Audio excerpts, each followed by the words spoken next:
படைத்தான் இறைவன் உனையே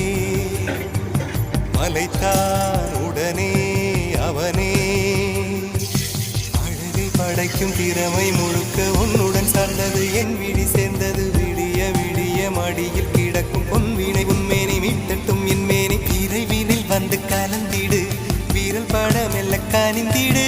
உடல் மட்டும் இங்கு கிடக்குது உடன் வந்து நீயும் உயிர் கொடு பல்லவன் சிற்பிகள் அன்று பண்ணிய சிற்பத்தில் ஒன்று